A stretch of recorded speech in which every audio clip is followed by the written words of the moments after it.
Bismillahirrahmanirrahim. Assalamualaikum warahmatullahi wabarakatuh. Alhamdulillah ta'ala wa nusalli wa nusallimu ala habibina wa nabiyyina Muhammad wa ala alihi wa sahbihi wa man da'a bi da'watihi wa qada bi sunnatihi ila yaumiddin. Amma ba'du. Ayat 119 ya. Allah Ta'ala a'udzu billahi minasyaitonir rajim. Ha antum ulai tuhibbunahu. Begitulah kamu menyukai mereka. Wala yuhibbunakum. Padahal mereka tidak menyukai kamu. Wa tu'minuna bil kutubi kullih wa tu'minuna bil kitabi kullih. Dan kamu beriman kepada kitab semuanya. Wa idza laqukum, dan apabila mereka menjumpaimu, qalu, mereka berkata, amanna, kami beriman. Wa idza khalau, dan apabila mereka menyendiri, addu alaikumul anamila minal ghaidh, mereka menggigit ujung jari mereka lantaran marah bercampur benci terhadap kamu. Qul, katakanlah, mutu bi ghaidhikum, matilah kamu kerana kemarahanmu itu. Innallaha, sesungguhnya Allah, alimun bi dhatis sudur, maha mengetahui segala isi hati. Ayat ini lanjutan daripada masalah bitanah pada ayat 118. Lanjutan penjelasan dari Allah Subhanahu wa taala, yaitu melarang orang-orang yang beriman mengambil orang-orang kufar dan munafikin sebagai bitanah.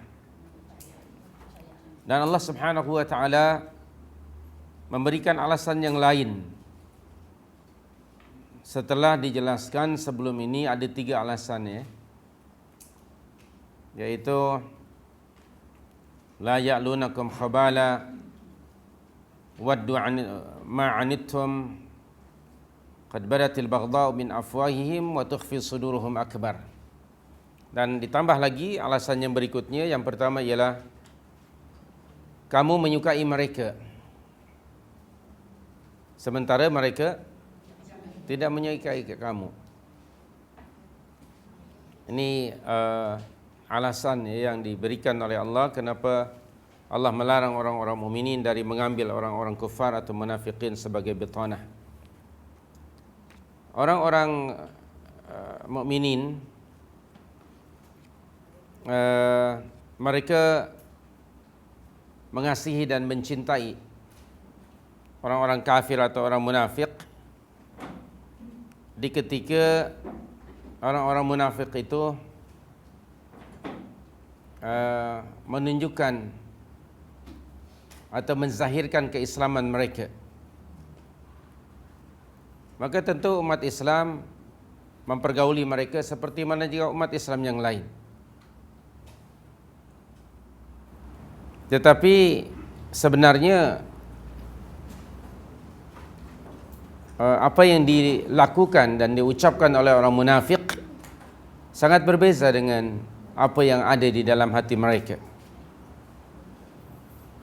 So kamu mencintai mereka, orang-orang kafir, padahal mereka sendiri tidak mencintai kamu. Kalau tidak mencintai maknanya apa? Membenci atau memusuhi kamu.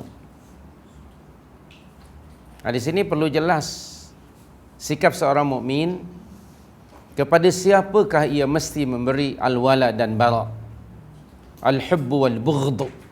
Kepada siapa dia mesti memberi loyalty and disloyalty? Kepada siapa ia mesti memberi al-hubbu, kasih sayang?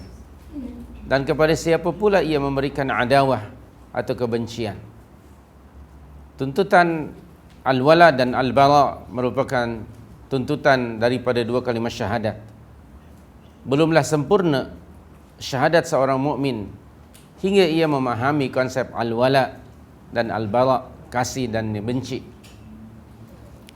Maka Allah Subhanahu wa taala mengingatkan orang-orang mukminin supaya mereka memberikan al-hubbu ataupun al-wala kepada sesama mukminin.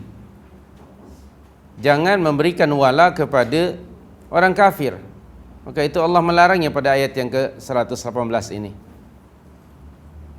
Sebaliknya pula, waktu itu ada orang mukmin yang memberi wala kepada orang kafir, berbarau pula daripada orang mukminin. Maka itu menyatakan, Allah menyatakan pada ayat 118, ya ayyuhalladzina amanu la tattakhidhu bitanatan min dunikum. Maka Allah ingatkan mereka supaya mereka, yakni orang-orang mukminin, jangan bersikap sedemikian itu.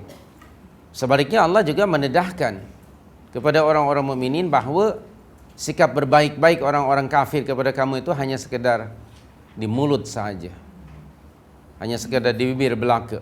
Realitinya mereka tidaklah demikian. Sebaliknya mereka memusuhi kamu.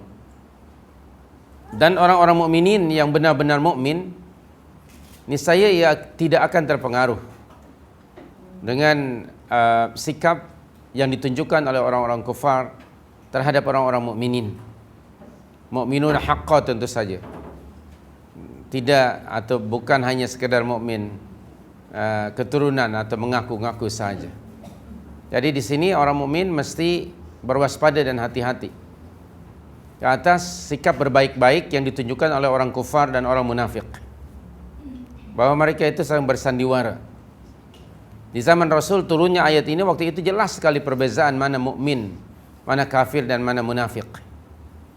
Kita tidak pasti di zaman kita sekarang nampak tak perbezaan ini. Di Malaysia, minta maaf mungkin saya salah, perbezaan ini diasaskan pada perkauman. Itu di Malaysia.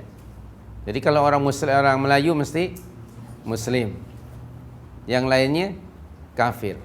Tapi orang munafik kita tidak tahu pun. Orang munafik itu ada di mana? Dalam Muslim community ke ataupun non-Muslim community? Dalam Muslim. So macam mana kita nak mengetahuinya? Macam mana kita nak mengenali? Nah, orang-orang generasi awal dahulu, mereka mendapat guidance, petunjuk dari Allah Subhanahu wa taala. Di tengah-tengah mereka itu ada kufar, di tengah-tengah mereka ada orang-orang munafik. Jadi orang-orang mukmin yang sebenarnya tidak akan terpengaruh, karena mereka sudah punya jati diri sendiri. Identiti sebagai orang mukmin itu ada pada diri mereka.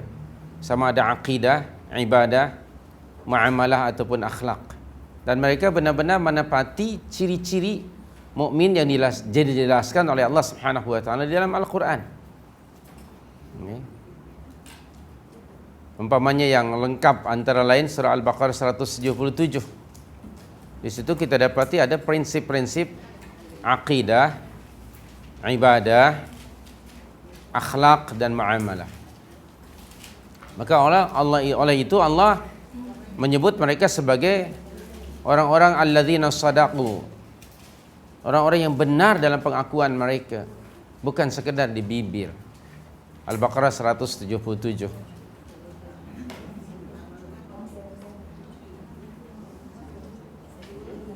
A'udzu billahi minasyaitonir rajim. Laisal birra an tuwallu wujuhakum qibalal masyriqi wal maghrib walakinnal birra man amana billahi wal yaumil akhir.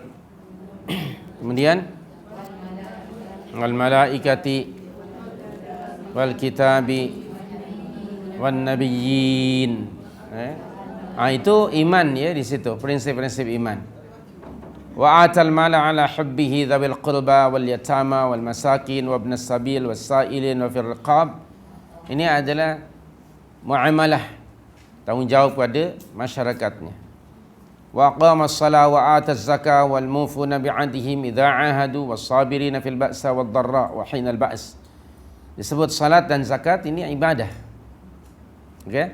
Ibadah yang pokoklah tentu saja. Wal mufuna bi'ahdihim idza ahadu was sabirina fil ba'sa wad dharra wa hinal ba's, ini akhlak. Karakter orang mukmin. Jadi di sini ada akidah, ibadah, akhlak dan muamalah. Maka Allah menyebut ulaika alladzina sadaqu. Itulah orang-orang yang benar dalam iman mereka. Tidak hanya sekedar ucapan 2 kalimat syahadat tanpa memahami isi kandungannya.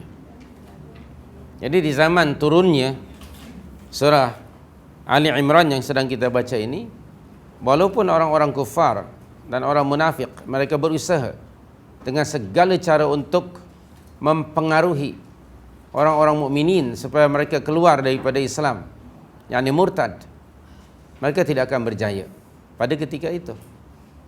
Dan usaha mereka ini, orang kufar dan orang munafik, hingga hari ini berterusan. Hingga hari ini berterusan dengan segala cara. Kalaupun mungkin tidak dapat memurtadkan umat Islam, maka mereka akan berusaha sekurang-kurangnya umat Islam menjauhi diri mereka daripada ajaran agama. Dijauhkan mereka daripada sifat-sifat dan karakteristik orang-orang mukminin, yang akhirnya hanya tinggal nama saja Islam. Kama qala Rasul sallallahu alaihi wasallam dalam salah satu di antara 40 hadis akhir zaman, bahawa akan datang suatu masa Islam ni tidak tinggal kecuali namanya. Banyak faktor, antaranya kerana kejahilan umat terhadap agama. Jadi kalau kita terapkan ataupun aplikasikan ayat yang sedang kita baca di surah Al-Imran ini, dia tetap relevan. Maka Allah mengingatkan kepada orang-orang mukminin, kamu itu mencintai mereka. Ha antum ulai tuhibbunahum. Kadang-kadang ada orang-orang muslimin di zaman kita ni, seperti dikatakan oleh orang tua kita dahulu, seperti apa? Lebih sudu daripada kuah. Satu lagi apa? Pipi dan mancung ke apa? Hidung tak mancung, pipi tersorong-sorong. Sesetengah umat Islam, pemimpin umat Islam hari ini, kalau ada perayaan apa-apa non-Muslim, dia nak menunjukkan bahawa dia seorang pemimpin yang sangat tolerate, dalam artian yang tidak mengikuti manhaj Qur'ani. Hingga dalam soal-soal akidah dan ibadah mereka pun ikut juga tersorong-sorong begitu pipinya. Ini maknanya apa? Antum, kamu tuhibbunahum, mencintai mereka. Kamu berusaha untuk menunjukkan bahawa diri kamu itu kasih kepada mereka. Ini suatu sikap yang ditegur oleh Allah Subhanahu wa taala. Padahal kenapa Allah malah lebih mengetahui, wala yuhibbunakum, mereka itu tidak akan mencintai kamu. Allah lebih tahu. Kalaupun mereka menampakkan lahiriahnya, itu hanya sekedar, yakni disebut mujamalah dalam bahasa Arab moden ini. Mujamalah sekedar dia pergaulan saja untuk menunjukkan bahawa mereka juga kasih. Sebenarnya tidak. Ingat bahawa al-hubbu wal-bughdhu sudah saya singgung tadi, ia adalah bagian daripada iman. Sikap orang mukmin yang sebenarnya seperti yang Allah sebut, merujuk pada para sahabat radhiyallahu anhum ajma'in dalam surah 48 ayat 29. Itulah sikap mukmin yang sebenarnya. Okay. Jadi kita mesti berusaha mengikuti manhaj Qur'ani dan meniru, mengikuti, berittiba' kepada sikap para sahabat radhiyallahu anhum ajma'in terhadap orang kufar. Mereka itu dinyatakan, dipaparkan, digambarkan oleh Allah pada ayat itu. Bismillahirrahmanirrahim. Sikap para sahabat ialah ruhama'u bainahum. Okay. Sesama mereka itu ruhama'u bainahum. Tapi kepada orang kafir, asyidda wa 'alal kuffar ruhama'u bainahum. Itu sikap para sahabat. Asyidda wa 'alal kuffar, tetapi ruhama bainahum. Nah, kalau kita nak lihat hari ini ayat itu pada zaman kita, Muslim hari ini, tidak nampak sebagai Muslim community. Mungkin individually adalah, tapi secara community sebagaimana generasi itu tidak nampak. Ayat yang seiras dengannya surah 5 ayat 54. yang sudah saya juga bagi sebelum ini. Itulah dia sifat orang-orang atau orang-orang mukmin yang dipuji oleh Allah Subhanahu wa taala. Surah Al-Maidah 54. Qala ta'ala bismillahirrahmanirrahim, ya ayyuhalladzina amanu may yartadda minkum an dinihi fasawfa ya'tillahu biqaumin. Yang pertama, yuhibbuhum. Kedua, yuhibbuna. Ketiga, azillatin 'alal mu'minin, tetapi a'izzatin 'alal kafirin. Ini dia. Untuk kita lihat hari ini tidak nampak. Belum nampak lah. Bahkan bimbang kalau malah justru sebaliknya. Malah sebaliknya yang berlaku. Okay. Terhadap kafir pula azillah, terhadap sesama mukmin pula izzah. Ini musibah yang menimpa umat ini. Itu akibat daripada tengok kesan daripada mukmin yang sebenarnya dan mukmin yang mengaku-ngaku itu begitu nampak. Dan terselah dalam sikap. Bagaimana sikap seorang mukmin terhadap sesama mukmin dan kepada orang kafir. Nah, tentu saja tidak bermaksud setiap kali jumpa orang kafir Anda menempeleng dia, Anda menonyoh dia, tidak. Tidak bermaksud begitu. Tapi di sana ada garis pemisah, al-haddul fasil. Garis pemisah bainal imani wal kufri. Okay. Syekh Prof. Dr. Abdul Khaliq Abdul Rahman menulis buku Al-Haddul Fasil Bainal Iman wal Kufr. Garis pemisah antara iman dan kufur. Mesti jelas. Ini sekali lagi sikap, dan ini mesti ada di minda. Mesti ada pada mindset orang-orang mukminin. Taib. Jadi balik lagi, yang pertama, innakum tuhibbunahum, sebenarnya mereka wala yuhibbunakum, tetapi sebaliknya mereka memusuhi kamu. Hinggalah hari ini Allah dah lebih mengetahui daripada kita. Kemudian yang kedua, balik lagi pada surah 3 ayat 119. Pada ayat ini kedua ni maksudnya, wa tu'minuna bil kitabi kullih. Kamu wahai orang-orang mukminin beriman kepada seluruh kitab samawi yang datang dari sisi Allah Subhanahu wa taala. Termaksud kamu wahai orang mukminin beriman pada kitab yang ada pada mereka, yaitu kitab Taurat dan Injil. Tetapi bagaimana dengan mereka? Sementara mereka tidak beriman kepada kitab kamu. Kamu wahai orang mukminin beriman dan membenarkan seluruh rasul-rasul Allah dan anbiya Allah, termasuk dari golongan mereka. Misalnya beriman kepada Isa, beriman kepada Musa alaihissalam, kepada Uzair dan sebagainya. Sementara mereka mengingkari, kufur kepada Nabi kamu, yakni Muhammad sallallahu alaihi wasallam. Itu kan beza sekali. Kamu beriman wahai orang mukmin, kamu beriman pada kitab mereka. Tapi mereka tidak beriman kepada kitab kamu. Kamu beriman kepada seluruh rasul-rasul Allah dan anbiya Allah, termasuk dari golongan mereka, sementara mereka juhud, ingkar, tidak beriman kepada kitab kamu dan kepada nabi kamu. So Allah mendedahkan, bagaimana mungkin kamu akan mengambil mereka sebagai bitanah, sedangkan itulah sikap mereka yang sebenarnya. Baik. Kan ada kadang-kadang ada orang-orang yang belum barangkali sampai ke peringkat yang layak untuk dia membuat comparison antara Al-Quran dengan Bible.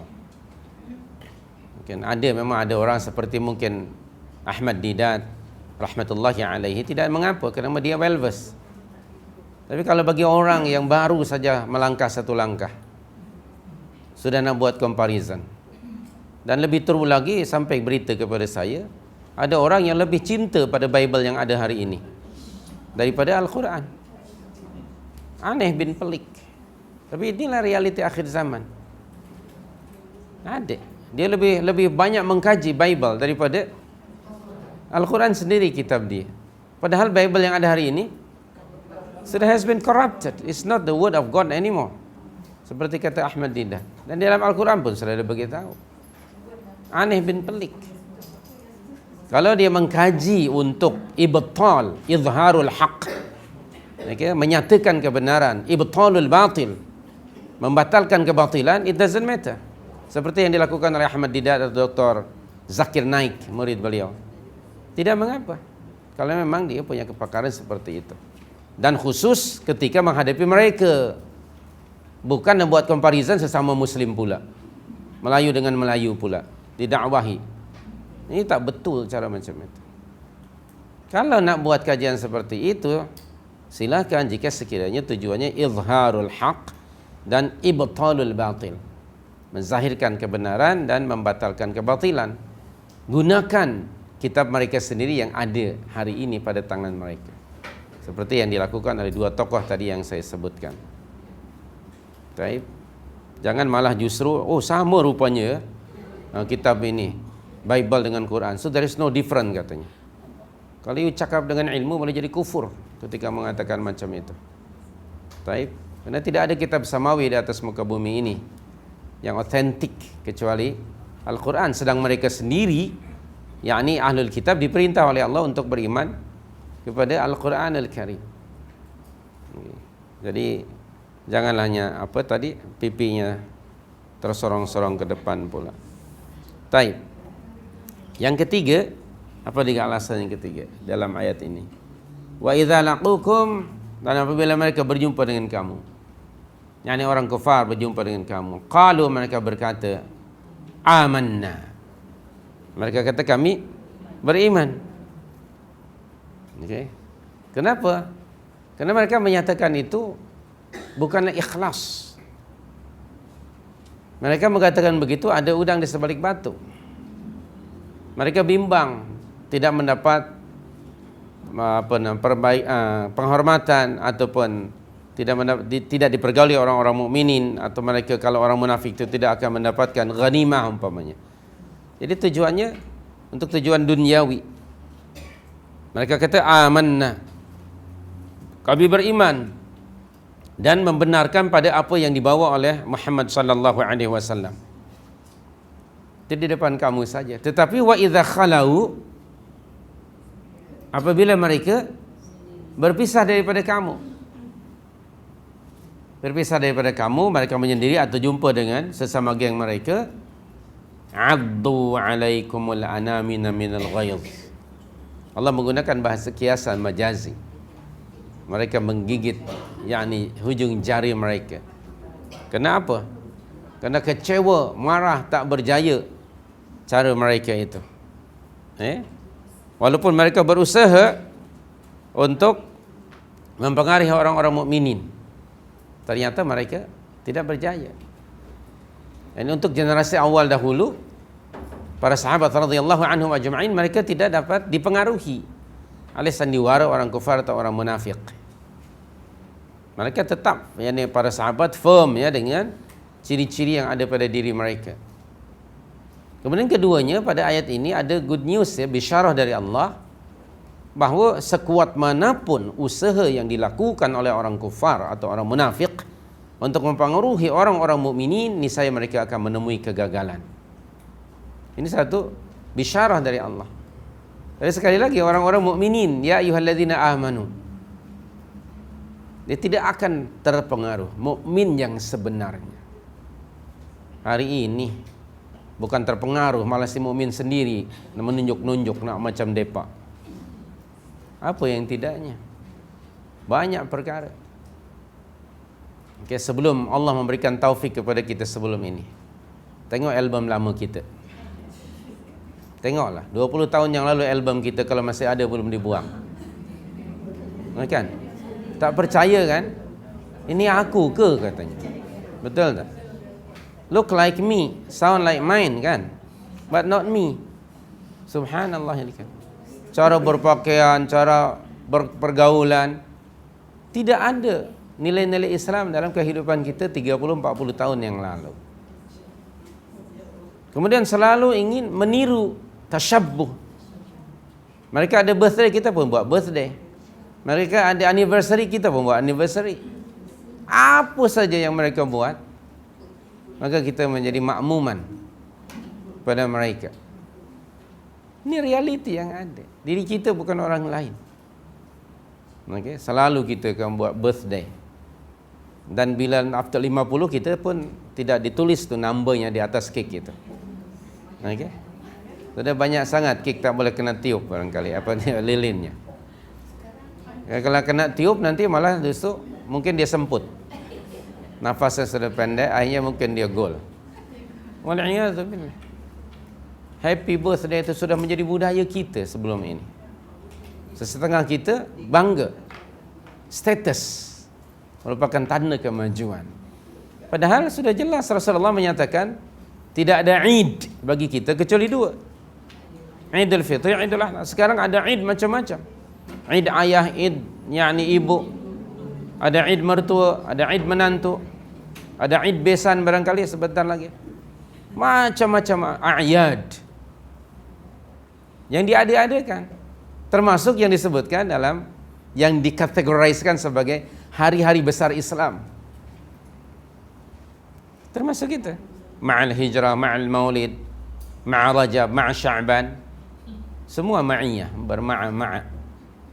Itu semuanya laisa min ta'limil Islam. Dia bukan daripada ajaran Islam, bukan dari sunnah Nabi sallallahu alaihi wasallam. Banyak benda-benda yang selama ini kita mungkin masih jahil, tidak mengetahui bahawa perkara itu sebenarnya bukan daripada ajaran Islam, cuma kita terikut-ikut. Na'udzubillah min dzalik. Kadang-kadang dahulu sebelum pergi umrah dan ke Mekah mesti ke London dahulu. Betul? Sebelum ke London tu rasanya hidup belum lengkap. Kalau orang Indonesia mesti ke Amsterdam. Oh, gaya betul.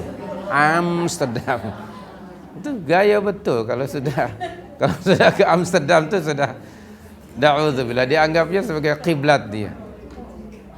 Itu ada gaya. Nah, di sini kena di bawah British, mungkin ke London dahulu. Begitu selanjutnya didahulukan itu taqdimul London 'alal Makkah. Mendahulukan London daripada Makkah. Baik. Nak sangat jumpa dengan Queen Anne. Okey. Daripada misalnya yang lainnya. Begitulah realiti kita. Kunna dahulu kita juhala. Okey. Fanastaghfirullah.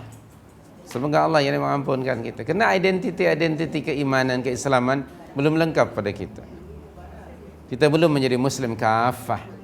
Dan menitilah sekarang sedikit-sedikit bimasyiatillah wa biiznillah insyaallah taala kita akan merubah kepada sesuatu yang lebih islamik. Tidak hanya sekedar branding atau nama Melayu Muslim atau Arab Muslim, tidak. Kita nak berusaha biiznillah untuk melakukan program Islamization of ourselves lah. Dan kita untuk mengislamisasikan diri ini. Cara kita bercakap, cara berfikir, cara kita berpakaian, cara kita bergaul, cara kita berniaga, cara kita berpolitik. Itu semua masih ada proses islamisasi. Yang tentu saja ia bukan overnight. Dia mesti memakan masa, dan perubahan itu tidak akan berlaku kecuali dengan perubahan ilmu lebih dahulu. Jadi ingat kembali lagi di sini bahawa mereka sebenarnya wa idza khalau 'addu 'alaikumul anamila minal ghaidh. Demikian Allah mendedahkan kepada kita tentang sikap orang-orang kufar dan orang-orang munafiqun. Maka oleh itu setelah Allah menjelaskan dalam dua ayat ini, yaitu 118 dan 119, pada 118 ada 4 alasan, ditambah pada ayat 119 lagi ada 3 lagi alasan. Maka wahai orang mukminin, selama ini sikap kamu terhadap mereka adalah salah, yaitu kamu telah pernah mengambil mereka sebagai bitanah, teman kepercayaan, orang kanan kamu yang kamu percaya segala-galanya pada dia. Itu adalah satu kesalahan, yaitu kamu mengambil orang kufar dan munafiqin sebagai bitanah bagi kamu. Dan ayat ini juga di dalamnya ada taubih. Allah Subhanahu wa taala dia condemn. Allah sangat menyelar, menempelak sikap orang-orang mukminin yang dahulunya pernah berbuat demikian itu. Semaka itu ayat ini turun sebagai peringatan kepada mereka. Okey. Nah, bagi ayat ini juga tetap relevan dengan kita. Baik kita maksudnya sebagai individu atau sebagai community. Ini juga relevan bagi kita. Setiap individu tentu mungkin dahulunya pernah juga punya rakan-rakan yang mungkin lebih dicintai orang yang non-muslim dibandingkan dengan yang orang muslim. Coba kita sekarang bercuba untuk merubah, mengikut manhaj Al-Quranul Karim. Ini kan dalam soal tadi mengambil orang kepercayaan, terutamanya dalam konteks pemerintahan. Dengan sekali-kali umat Islam menjadikan dan mengambil orang kufar atau orang munafik sebagai penasehat dia, sebagai advisor dia dalam bidang apapun juga. Mereka memang akan menampakkan bahawa mereka suka kepada kamu, tapi tetap Allah lebih mengetahui. Jangan sampai kita mengatakan I know better than Allah. Na'udzubillah min dzalik. Allah sudah bagi warning, He knows better than us. Dan bila Allah menyatakan ini, kerana Allah nak umat Islam supaya selamat, tidak yakni ditipu ataupun dirosak dari dalam oleh orang yang dipercayai. Banyak perkara di sini. Mengambil mereka sebagai bitanah saja sudah salah. Apabila sudah menjadi bitanah, tentu tidak ada rahasia pemimpin itu dengan penasehatnya tadi. Bila tidak ada rahasia, tentu semua rahasia yang asalnya dianggap rahasia sudah tidak lagi rahasia, kerana sudah ada di tangan mereka. Setelah itu tentu mereka akan menggunakan rahasia itu untuk melemahkan umat Islam. So sayang ya, sebagian umat Islam ini kurang menyadari, terutama pemimpinnya. Dalam konteks terutama konteks persenjataan. Sekarang kalau kita beli senjata yang moden, kapal terbang lah, kapal apa namanya, pejuang umpamanya. Okey, itu mereka akan jual tapi dengan syarat yang akan mengapa? Operate ya segala macamnya dari mereka sekian tahun umpamanya. Ketika mereka terbang, kononnya untuk melatih anak tempatan, mereka sudah tahu di mana rahasia-rahasia kekuatan umat ini. Mereka datang walaupun dengan senyum yang melebar, tapi percayalah Allah lebih tahu daripada kita. Malang ya sama umat Islam. Saudi Arabia pernah membeli dahulu waktu saya di sana tahun 80-an, beli kapal terbang apa Hawk ke apa, yang ada radar AWACS ke. Itu perjanjiannya sekian tahun, mesti segalanya, pilotnya segala macamnya dari mereka. Kononnya dalam rangka nanti transformation of technology, maka orang tempatan dilatih. Sebenarnya dalam ketika itu that region sudah ada di tangan mereka. Dia punya rahasia. Itu sebagai salah satu contoh lah. Demikian juga kita di sini. Karena kita sekarang hanya menjadi customer. Dan kita membeli sama ada dari Amerika ataupun dari mana. Baru-baru ini kan di Indonesia Sukhoi baru saja jatuh. Tengah yakni apa namanya, membuat penerbangan apa namanya, untuk penerbangan yang pertama lah sebelum mereka menjualnya dan dibeli, maka mereka terbang dengan kehendak Allah jatuh. So sekarang tengah apa nama, padahal itu superjet disebutnya, yang terbaru daripada daripada Rusia, superjet.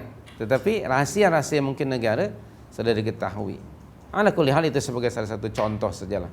Banyak lagi benda-benda yang lainnya. Kita kadang-kadang ada pemerintah juga yang mengambil advisor ekonomi, advisor dari sudut pertahanan orang lain, terutamanya orang-orang kafir. Kalau jadi advisor, tidak ada lagi rahasia.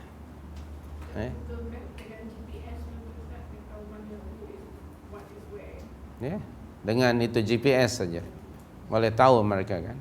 Dengan chip aja sekarang yang ada pada kita, satu chip tu, dia tahu semua tentang yakni rahasia diri kita. Asalnya kan kemajuan nampak kan, tapi sebetulnya di dalamnya mereka mengetahui rahasia. Di mana saya tidak tahu di mana uang anda kan, tapi mungkin mereka tahu. Baik, subhanallah. Ada apa-apa tadi Kak Mah? Macam kita ni duduk dalam kawasan, kalau nak mengundi besok tak ada Islam, cuma dia kita nak Muslim kafir. Ya, yang bertanya lebih tahu daripada yang ditanya. Itu kita fikirkan saja. Ya. Masalahnya tadi sudah disebut. Are we a true believer or not? Itu masalahnya. Yang paling ramai kan sekarang bukan mukminun haqqa, yang ada mukmin mengaku-ngaku. Kan tadi sudah disebut di awal, ketika ayat ini turun, di zaman ayat ini turun, clear tiga kelompok itu. Mukminun, kafirun dengan munafiqun. Nah sekarang pun tetap relevan. Ada tiga-tiga kelompok ini. Tentu kelompok yang pertama minority mostly. Kafir sudah jelas. Hari ini kafir di negara kita berasaskan kepada ras kebangsaan. Al-Quran tidak menilai orang kafir atau mukmin berdasarkan pada warna kulit atau kebangsaan. Betul tak? Dari situ aja cara kita menilai sudah keluar. Kalau kita sebut muslim sekarang, minta maaf ya, umumnya adalah orang yang sebangsa dengan kita. Betul? Tapi ada tak iman tu boleh batal sehingga seorang mukmin jadi kafir? Ada tak? Ada. Tapi kita tidak menyadarinya. Hanya berdasarkan tadi emosi race saja, misalnya lah contohnya. Kemudian orang munafik. Bagaimana kita menilai orang munafik? Pada amnya kita tidak mahu pun menilai ada orang munafik among us. Betul? Padahal Al-Quran dengan sunnah Nabawiyah sudah jelas. Dan ayat yang terpanjang di awal surah Al-Baqarah justru menjelaskan orang munafik. Dari mulai ayat yang ke-8 hingga ayat ke-20. 13 ayat. Orang mukmin 5 ayat, orang kafir 2 ayat. Orang munafik 13 ayat. Nah, adakah kita mengimplementasikan atau tidak ayat itu? Kalau itu diimplementasikan, Anda akan mendapat guideline daripada Al-Quran. Kemudian berikutnya, kita perlu tahu menurut Allah bahwa orang munafik juga adalah musuh. Dalam Al-Quran itu ada surah Al-Mu'minun, ada surah Al-Kafirun, dan surah Munafiqun. Betul tak? Ada 3 surah ini kan? Nah, surah Al-Munafiqun pada ayat yang keempat Allah bagi tahu orang munafik itu humul adu. Wa idza ra'aitahum tu'jibuka ajsamuhum. Surah 63 ayat yang keempat. Sudah hafal ya? Alhamdulillah. Wa idza ra'aitahum tu'jibuka ajsamuhum. Bila kamu melihat mereka, penampilan luaran mereka sangat atraktif, menjadikan kamu menggelengkan kepala, berdecak mulut kamu karena kagum penampilan luarannya. Kalau disuruh pilih di antara seorang kafir yang baik dengan seorang muslimin yang fasik dan cenderung melakukan dosa besar, mana yang betul? Ya, baik, terima kasih. Saya ulang dulu ayat ini. Jadi Allah menyatakan yang pertama, wa idza ra'aitahum tu'jibuka ajsamuhum. Kedua, wa yaqulu, masya-Allah, kalau mereka bagi pidato, mereka bagi ceramah, mereka bercakap, tasma' liqaulihim. Kenapa? Mereka sangat bila bercakap petah, sangat petah mengucapkannya. Kadang-kadang diambil ayat Al-Quran ataupun hadis, istilah-istilah barangkali sangat petah. Wa yaqulu tasma' liqaulihim. Sebenarnya hakikatnya mereka, Allah sendiri yang menyatakan, ka'annahum khusyubun musannadah. Sampai ke peringkat itu Allah menggunakan perumpamaan bagi orang-orang munafik itu seperti sebatang kayu yang nampak ya shining luarnya karena dia polish kan, tapi sebetulnya di dalamnya sudah apa? Sudah reput karena dimakan anai-anai, kosong. Dia hanya luarannya saja. Kemudian berikutnya apa? Humul adu. Mereka itu siapa? Musuh kamu. Nah, kebanyakan umat Islam, mungkin kebanyakan umat Islam di hari ini tidak pun menilai orang munafik sebagai adu. Betul tak?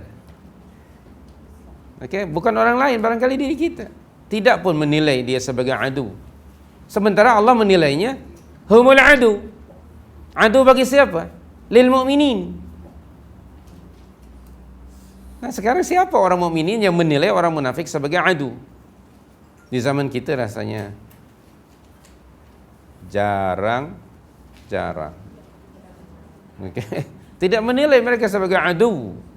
Bahkan as a friend, as close friend. Na'udzubillah min dzalik.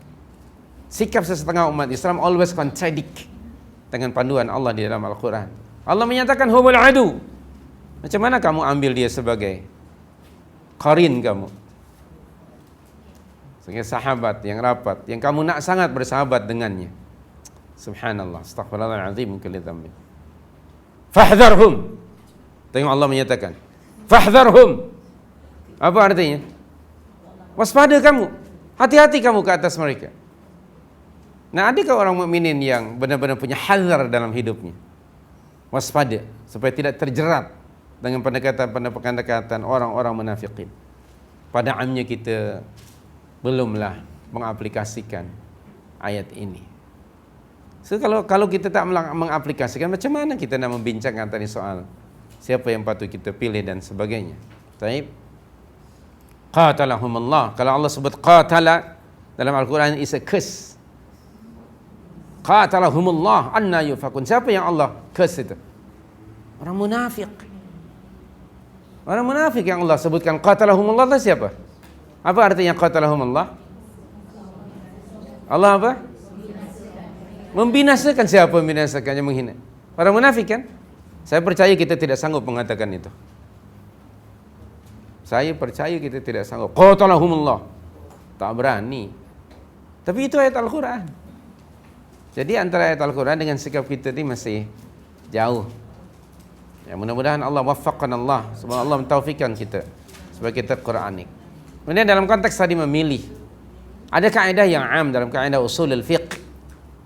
Realiti yang ada tidak jelas kan? Mukminuna, kafiruna, munafiquna kan tak jelas kan? Realiti yang ada lah. Kenapa tidak jelas? Kerana kita pada amnya tidak menggunakan Al-Quran sebagai sandaran untuk menilai kelompok-kelompok manusia. Emosi kita lebih banyak mempengaruhi kita sebenarnya. Emosi kesukuan, emosi kebangsaan, emosi budaya masih mempengaruhi kita. Selama ini ya, kita punya minda itu masih dalam 3 kotak seperti itu. Bukan berasaskan kepada panduan Al-Quranil Karim. Belumlah 100% mengikut panduan Al-Quran. Maka ketika dari awalnya pun sudah samar-samar, keluarnya nanti samar-samar dan bingung. Begitu selalunya. Dan kebingungan ini terutamanya menjelang 5 tahun sekali. Lepas itu tak bingung lagi, relax. Datang pilihan aja baru keluar pertanyaan-pertanyaan itu. Jadi bingung, which one I have to choose, I have to elect. Sebelum ini, apa kita tidak punya asasnya? Sehingga nanti itu kan hanya sekedar natijah yang terakhir, pelaksanaan. Kemudian dalam kaidah usul al-fiqh, Rasul SAW disebutkan dalam satu riwayat, kalau di offer kepada Rasul 2 perkara, Rasulullah selalu mengambil yang mana? Yang ringan, yang lebih mudah untuk diaplikasikan, tidak mencari yang berat-berat. Dari sini ulama usul fiqh membuat satu kaidah, bila ada 2 madarat, maka pilih mana? Ini kaidahnya. Nah, Anda tadi bertanya seperti itu, non muslim yang baik atau munafik yang macam itu, which one? Anda ikut saja kaidah tadi. Saya tidak akan bagi Anda ABC-nya, bagi kaidahnya saja. Kalau ada 2 madarat, pilih mana yang ringan. Pilih mana yang ringan. Dan orang kafir yang tidak memerangi Islam, kan sudah dibagi tahu ayatnya. Surah 60 ayat 8. Dah lupa lagi ke? Surah 60 ayat 8. Kan sudah dibagi tahu itu. Itu kaedah itu. Saya hanya memberikan kaedah kepada Anda. Surah 60 ayat 8 ayat 9. Tengok, tetap dalam surah 60 ayat 8 Allah tidak melarang umat Islam untuk berbuat baik, berlaku adil kepada siapa? Orang kafir yang tidak memusuhi, memerangi kamu karena lantaran agama. Tetap bukan lantaran kebangsaan ya. Di situ aja sudah lain. Allah kata karena lam yuqatilukum, karena tidak mereka yang tidak memerangi kamu karena agama. Fiddin. Kita sekarang fiddin ke wala fi kebangsaan? Minta maaf ya, minta maaf. Minta maaf ya. Realiti yang ada hari ini, kebangsaan selalu mendahului sebelum din. Di mana-manalah, kecuali mereka yang dirahmati oleh Allah. Worldwide dalam Muslim community seperti itu. Kebangsaan selalu berada di hadapan sebelum ad-din. Ini realiti yang ada. Boleh dikaji kembali, bukan harga yang ini mutlak ya, bukan harga mati ini, bolehlah ditawar-tawar. Tapi pada amnya seperti itu. Lam yuqatilukum fid din wa lam yukhrijukum min diyarikum an tabarruhum wa tuqsitu ilaihim. Tetap Allah tidak melarang umat Islam untuk berbuat baik dan adil. Bahkan i'dilu huwa aqrabu littaqwa. Sikap adil itu sangat dituntut. Dalam surah 5 ayat 8 kan. Berlaku adil tuh. Janganlah kebencianmu terhadap suatu kaum menghalangi kamu untuk tidak berlaku adil. Bencinya karena apa? Karena agama, bukan karena benci karena agama berbeza dengan benci untuk urusan diri sendiri. Ini yang dimaksudkan di situ, ya tidak suka pada orang yang kamu benci untuk diri sendirilah, bukan kebencian untuk agama. Wala yajrimannakum syana'anu qaumin ala alla ta'dilu, di tengah-tengah ayat yang ke-8 surah yang ke-5. I'dilu huwa aqrabu littaqwa. Nah, jangan sampai kebencianmu kepada satu kaum atau seseorang menjadikan kamu tidak adil, jadi bias. Kebencian diri sendiri, bukan karena agama di sini. Jadi sekali lagi, kalau Anda bertanya seperti itu, saya hanya memberikan kaidah.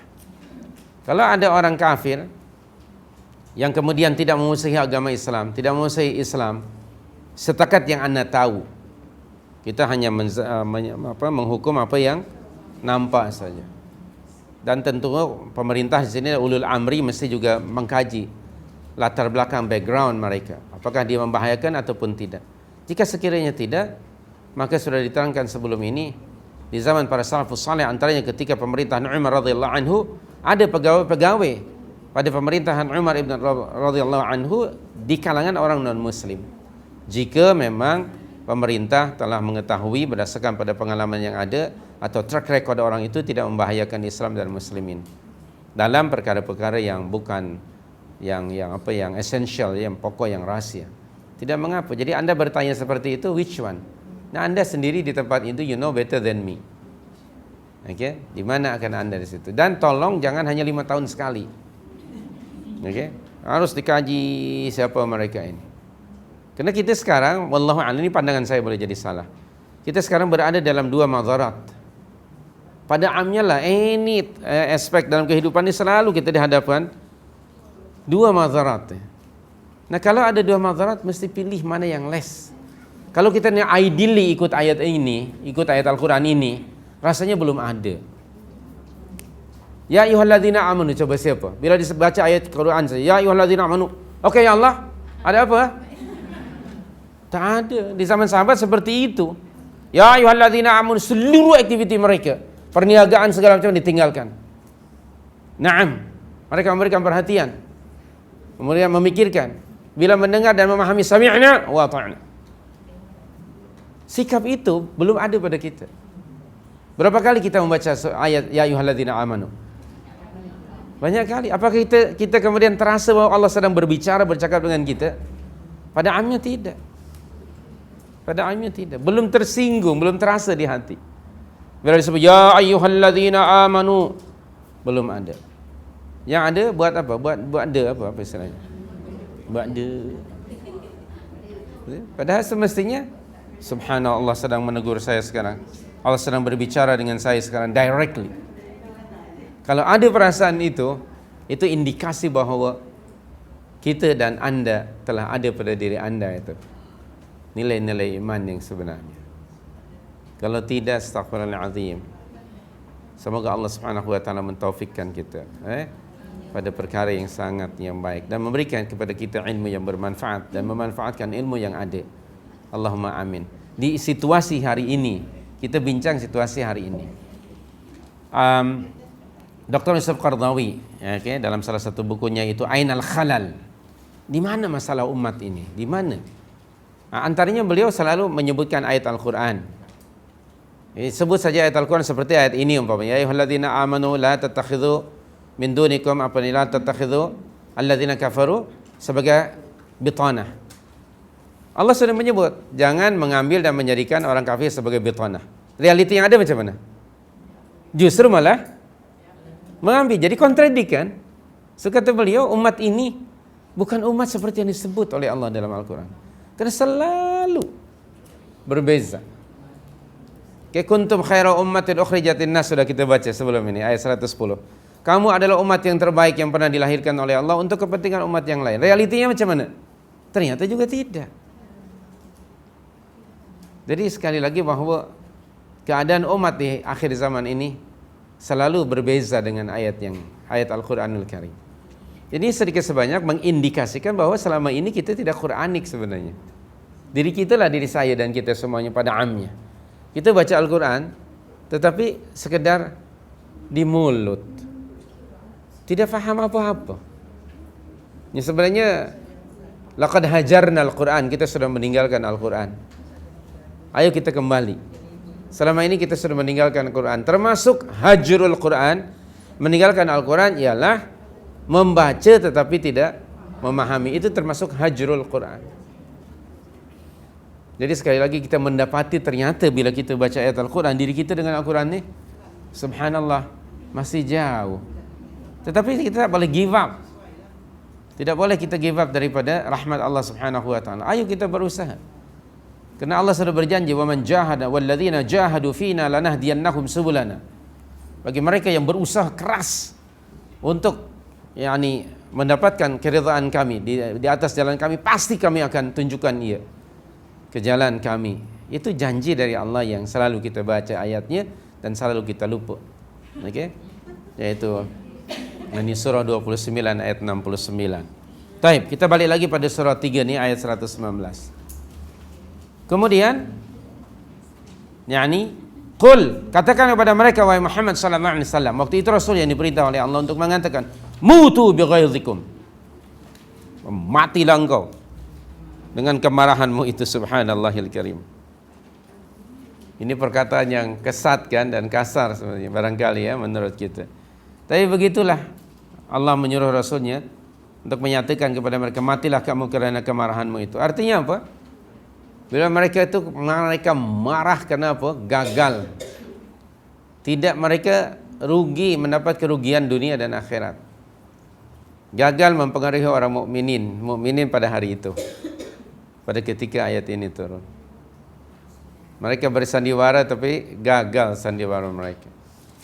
Tinggal apa? Menggigit jari itu maknanya apa? Kecewa kan?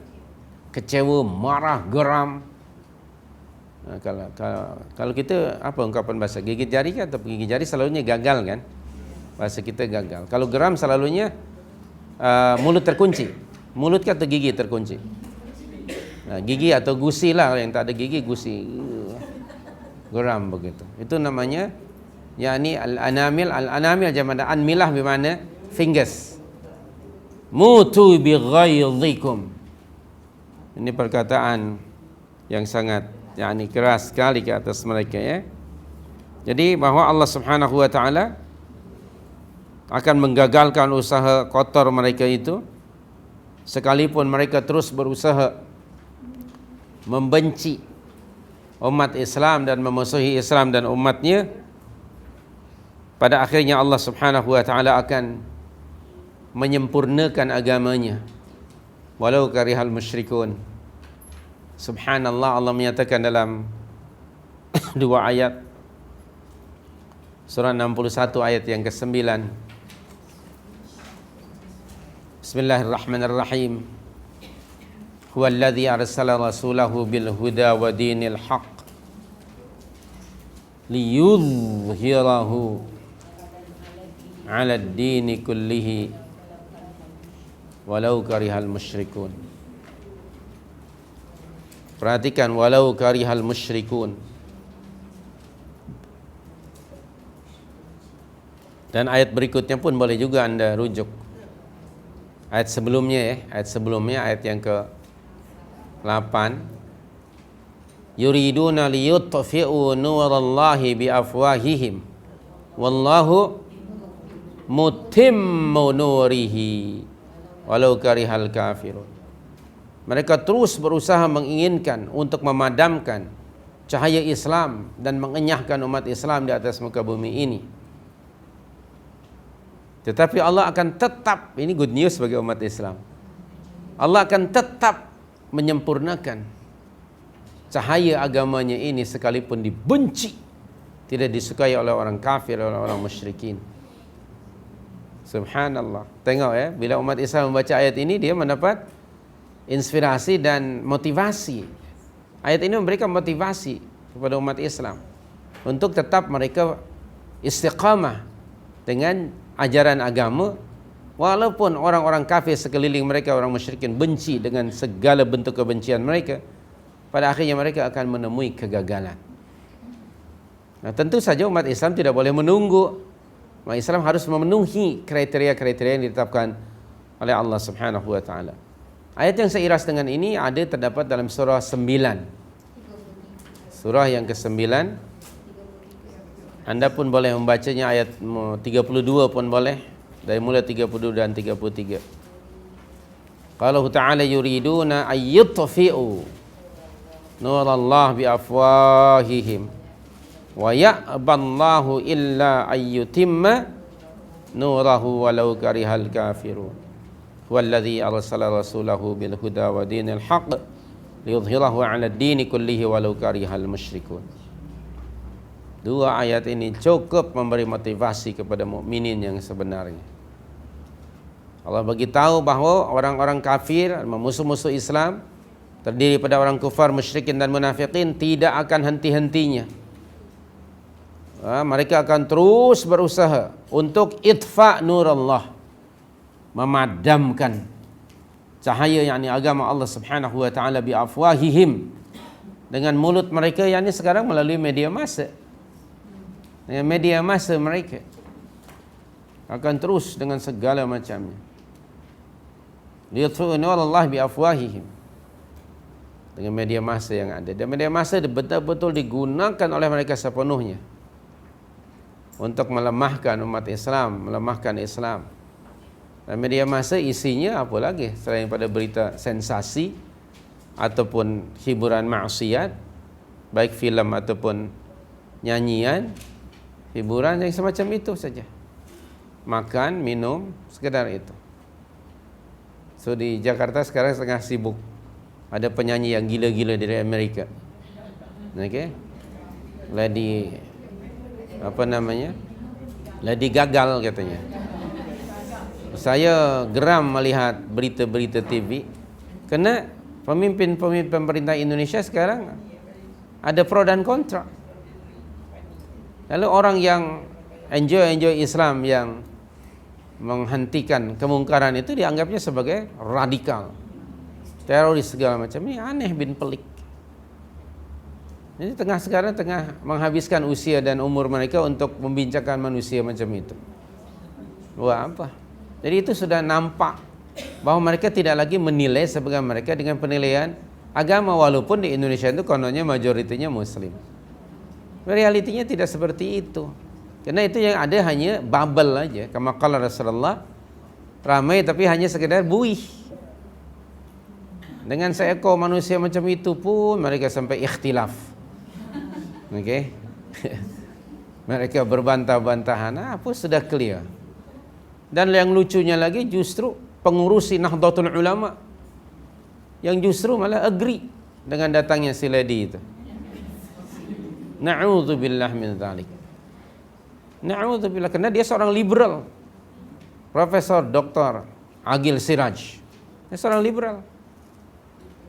Na'udzubillah min dzalik. Very liberal orang itu. Sekarang jadi ketua NU, dan NU itu kan 30 juta lebih.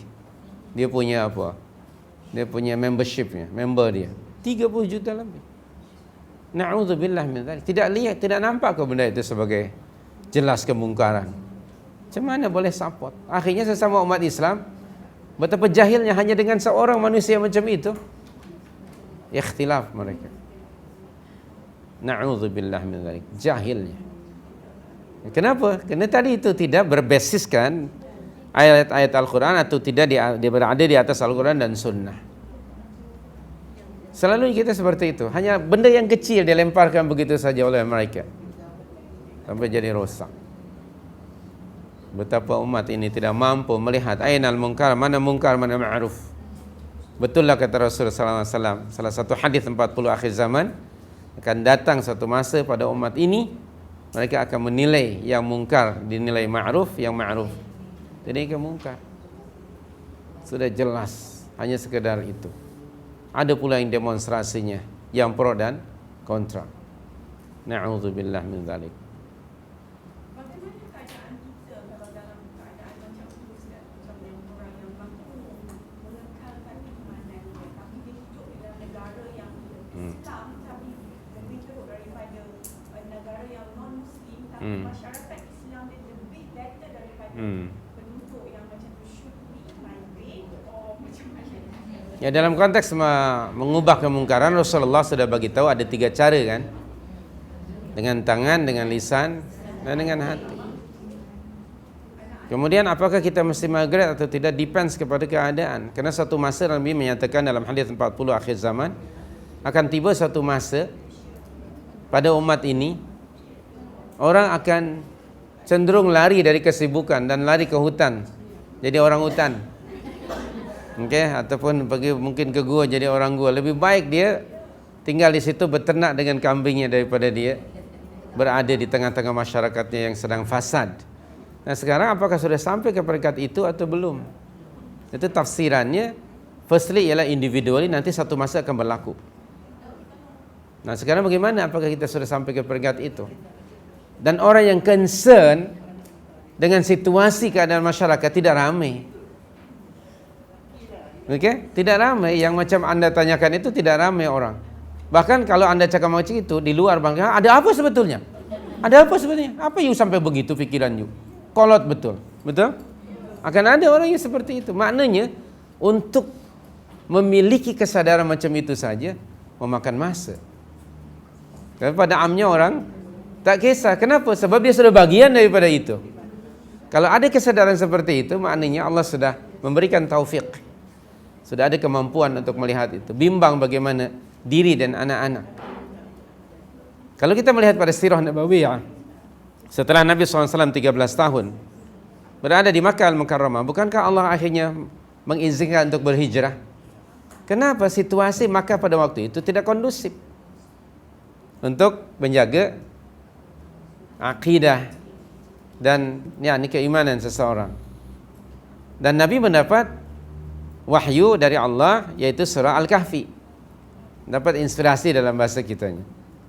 Bagaimana Ashabul Kahfi? Ashabul Kahfi yang akhirnya mereka pun tidak larat berada di tengah-tengah masyarakat yang penuh dengan kesyirikan, kekufuran dan sebagainya. Akhirnya mereka beri'tizal. Wa idh i'tazaltumuhum wa ma ya'buduna illa Allah fa'wu ila al-kahfi yanshur lakum rabbukum wa yuhayyi lakum mirfaqa. Sudah jelas itu ada di dalam surah Al-Kahfi. Nah, anda sekarang sudah sampai ke peringkat mana? Untuk sampai ke peringkat kesadaran macam itu saja masih beberapa orang. Mungkin kalau ada nanti orang akan sampai ke peringkat itu suatu masa, di mana di tengah-tengah community yang sudah fasad, sudah rosak, di ketika orang tidak lagi mampu melaksanakan hatta yang pokok, umpamanya ibadatullah, beribadah kepada Allah Subhanahu wa taala.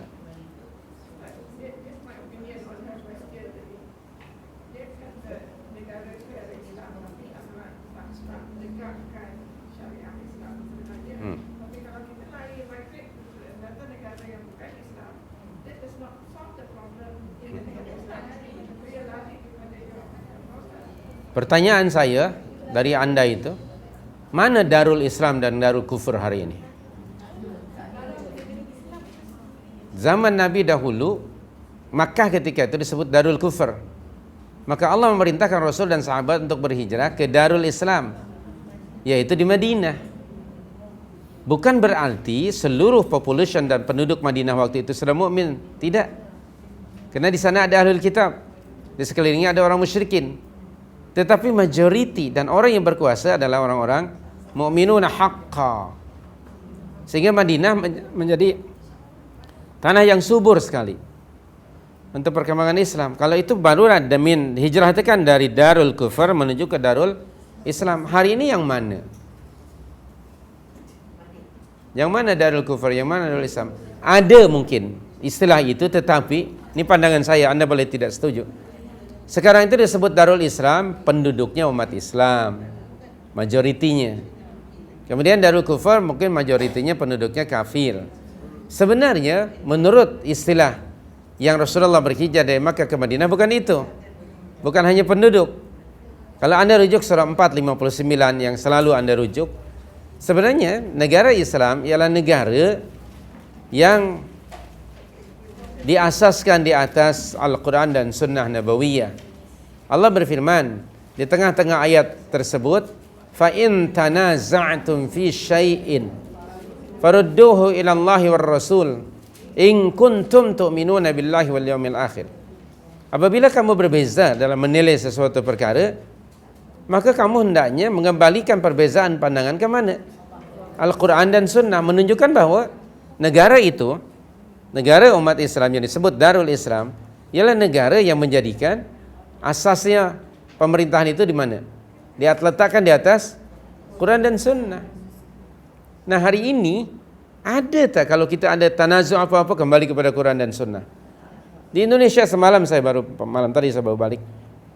Dalam isu itu pun ternyata tidak kembali kepada Quran dan Sunnah. Dalam konteks pemerintah ya, kalau enjoy Islam, mereka tentu saja mengemukakan dalil-dalil daripada Al-Quran dan Sunnah. Kemudian yang lain juga, orang nama juga Islam juga, yang mengatakan kenapa kita tidak meraihkan kepelbagaian. Pelbagaian dalam bidang apa? Ini kan pluralism. Itu kan terlalu longgar. What do you mean kepelbagaian?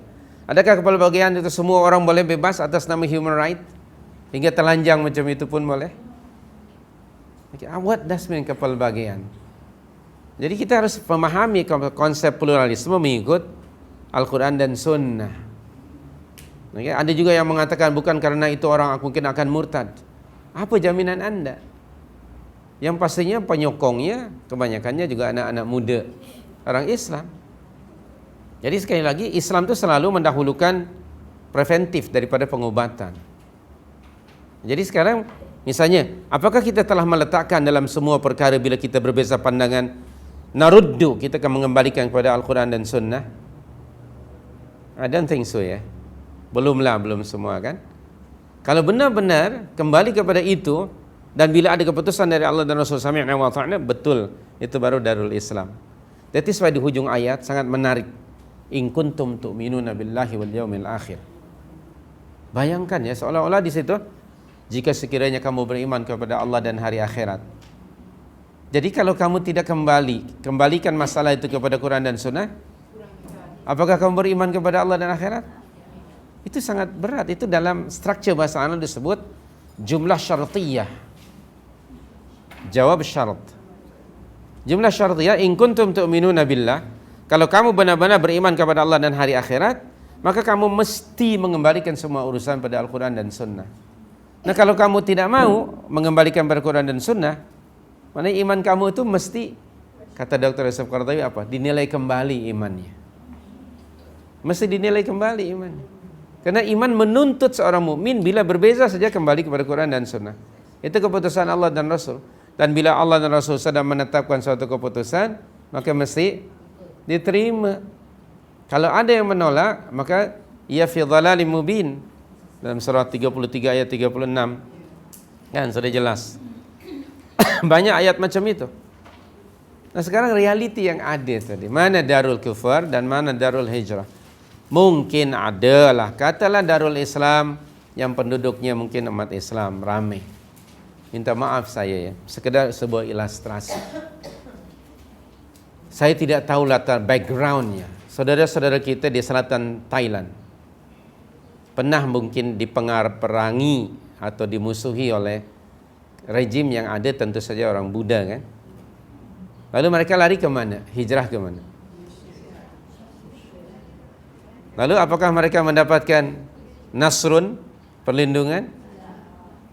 Itu permasalahannya, katanya Darul Islam. Seakhirnya malah justru dulu ada seseorang, dia sedang belajar di UIA. Terus ditelepon, "Sir, one of them ada di sini lah." Datang terus. Macam mana? Saya pernah ceritakan kepada anda pengalaman saya yang sedikit ini. Saudara-saudara kita yang pernah di Algeria mengikut sistem demokrasi dan mereka menang dalam pilihan raya, FIS, yang Muslim Party itu, okay, Syekh Abbas Madani. Lalu mereka atas nama demokrasi, mereka demokrasi Amerika dan sebagainya. Lalu dibubarkan dan akhirnya bertempiaran lari ke seluruh dunia. And some of them datang ke sini sebab ini satu-satunya negara Islam. Bila datang ke sini apa yang berlaku? Apakah kita welcome them seperti kaum Ansar, membuka pintu mereka kepada Muhajirin? Padahal mereka jelas dipengaruhi karena keislaman. Akhirnya datang ke sini, astagfirullahaladzim. Tinggal saya menangis ketika itu. Tidak mampu memberikan bantuan. Lalu mereka, seperti pertanyaan Anda. Saya pernah ke London. Saya dulu pernah di London. Bukan London, London orang Jawa kata. Nah, saya ada program waktu itu di berbagai university belum puasa. Salat di Regent Park ya, ada masjid besar tu. Salat Jumat, saya di sub kedua waktu itu.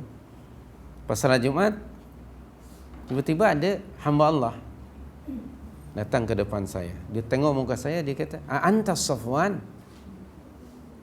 Qultu, "Bala." Saya kata, "Tentu saja." Dia peluknya saya. Subhanallah, saya kata, "Siapa orang itu?" "Ya akhi, ana Abu Khalid, ana Abu Khalid."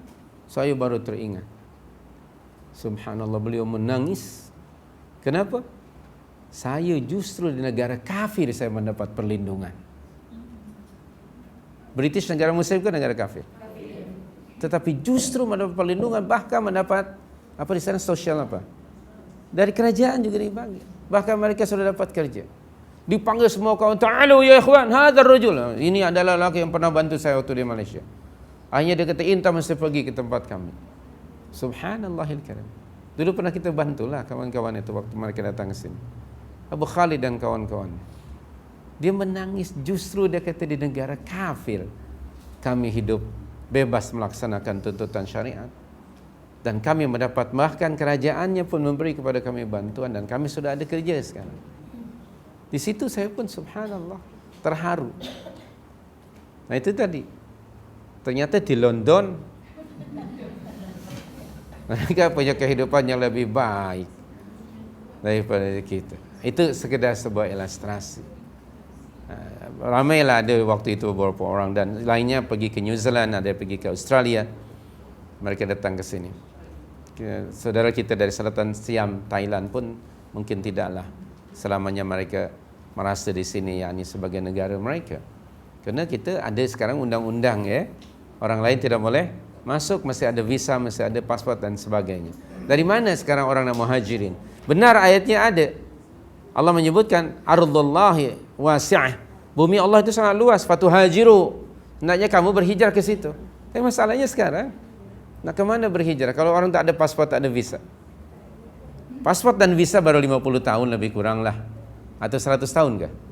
Sejak bila kita punya pasport dan visa? Baru kan? Selepas penjajahan kan? Dulu Datuk anda dari Sumatera datang ke sini bawa apa? Pasport apa? Visa apa? Dari Jawa? Dari Sulawesi? Subhanallah, tidak bawa apa-apa kan? Saya kalau datang awal boleh jadi raja saya. Maka kalau datang tahun 18-an lah. Jadi sayangnya lambat sih. Kalau tidak saya jadi raja. Subhanallahil karim. Waktu itu kan belum ada orang. Subhanallahil karim. Datang dari Sulawesi, datang dari Sumatera Barat, Pagaruyung, jadi raja di sana. Saya lambat saya. Oke. Kalau tidak mungkin sudah jadi sultan, oke. Oke, subhanallahil karim. Datang lambat. Mereka dulu bawa apa ke sini? Ada visa? Ada paspor? Tidak. Orang Turki datang ke Nusantara, orang Arab datang ke Nusantara. Oke? Saudara kita dari Yaman, dari mana datang ke sini? Mana ada paspor? Mana ada visa? Orang kita datang ke Makkah. Ar-Rambawi, Al-Pinangi, Al-Qadahi, Al-Padangi, banyak, Al-Kelantani, Al-Fatani. Sekarang jadi syekh di sana. Ustaz Mandili, saya tanya, "Ustaz, keluarga antum dulu ke sini pakai visa apa Ustaz?" Dia senyum aja. Mana ada Safwan waktu itu, tidak ada. Abdul Qadir Mandili, ya hafizahullah. Kami menziarahi beliau.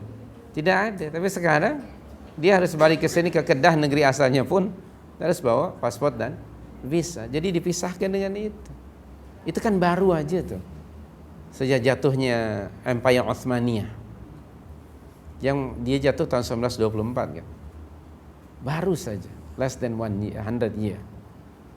Subhanallahil karim. Jadi sekarang mana dia Darul Islam, mana Darul Kufr. Nah datang ke Darul Islam pun macam itu. Sedangkan umat Islamnya di dalam pun bercakaran sesama sendiri kan. Semacam mana? Jadi anda mesti mengenali ainal mu'minun haqqa, aina mu'minun mengaku-ngaku.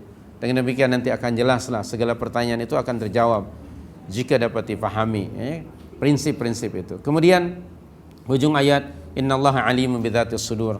Sesungguhnya Allah Subhanahu wa taala Maha mengetahui segala apa yang ada di dalam hati seseorang. Allah tahu apa saja yang ada pada hati kamu, wahai orang-orang munafikin. Orang munafik itu dengan mereka berjumpa orang mukmin, amanna. Wa idza khalau ila syayatinihim qalu inna ma'akum. Kononnya dengan begitu mereka mendapat dua keuntungan. Nah, jangan lupa apa yang kamu buat itu Allah tahu. Demikian juga bukan hanya untuk orang munafik, untuk kita. Berbaik-baik dengan orang kafir itu apa tujuannya? Sekiranya mendekati orang kafir tujuannya untuk menyeru mereka ke dalam Islam, fabiha wa ni'mah, itu yang terbaik. Rakan-rakan kita ada pergi ke negara-negara kafir, justru mereka menjadi aktivis dakwah. Ketika mereka menjadi aktivis dakwah, dapat mengislamkan ratusan orang masuk ke dalam Islam. Minta maaf, ada orang barangkali dari asalnya di negara Islam, lalu datang ke negara Barat yang kafir, malah justru dia malah mau British dan British, mau American dan American. Bahkan ada seorang Egyptian, Profesor Dr. Rashad Khalifah, Prof. Dr. Rashad Khalifah, Egyptian, kemudian ke Amerika, jadilah American Tucson University. Yang dahsyatnya bukan hanya dia tidak mengajak orang lain kepada Islam, malah justru mengaku I am the messenger of God for American only. Macam mana? Macam mana ini? Malah justru mengaku kekufuran akhirnya. Kan aneh bin pelik. Ada mungkin saudara-saudara kita yang di London, apakah identiti keislaman mereka masih remain ada? Kalau tidak pun dapat mengajak orang kepada Islam, bagaimana dengan diri dia? Malah jangan-jangan justru malah dia sendiri sudah hilang identitinya. Sebuah keluarga yang besar, well known in this country, one of their brother di Amerika sudah 10 tahun. Dia kata sekarang sudah hilang, kami pun sudah tidak mau mengaku lagi sebagai abang. Hilang identitinya. Muslim, nikah dengan orang Amerika dan belajar di Amerika, tinggal di Amerika hingga hari ini. Hingga hari ini. Bahkan sudah tidak mau lagi mengaku sebagai Muslim. Dia kata ada one of his brother, Dr. Fulan, kalau saya ke Amerika saya tidak, I don't want to visit my brother. Dia kata. Because dia sudah bukan Muslim lagi. Hilang identitinya. Yang tidak hilang hanya ketupat dan lemang. Kalau raya dia mesti buat lemang, itu saja. Maknanya apa? Budayanya. Dia kalau dia kata one of our brother ke Amerika, dia mesti pesan belacan dan budu, itu yang jadi itu identiti apa? Budaya, bukan agama. Jadi di sini pun seperti itu, jangankan jauh-jauh, di tempat kita pun seperti itu. Saya sudah ceritakan pada anda, datang ke rumah dia, saya nak salat, kami nak salat, tanya arah kiblat pun tak tahu. Dan dengan bangga dia kata, saya tak pernah salat pun. Dengan bangga. Tunku Fulan, saya tak perlu sebut namanya. Na'udzubillah min dzalik. Macam mana? Nak pergi umrah, ambil wudu pun tak tahu. Macam mana? Saya suruh mengajar mereka cara-cara umrah. Bila nak salat, ambil wudu pun tak tahu. Satu dari out of 12 tu one yang tahu wudu. Can you imagine tak? Ini di sini, bukan di negara kafir. Di negara yang majoritinya Muslim. Ini di sini. Bagaimana pula di tempat yang lain? Astaghfirullahaladzim min kulli dzambin. Silakan puan. Ada apa-apa? Ya, Puan Syima. Saya pernah menghadiri satu program di sekolah saat kita begini, program itu tidak ada baca doa kan. Di audience tu campur Muslim dengan Muslim saja. Macam bagi doa tu, masa ketika kasi doa macam, ya Allah lindungilah kami dari kezaliman orang-orang musyrikin.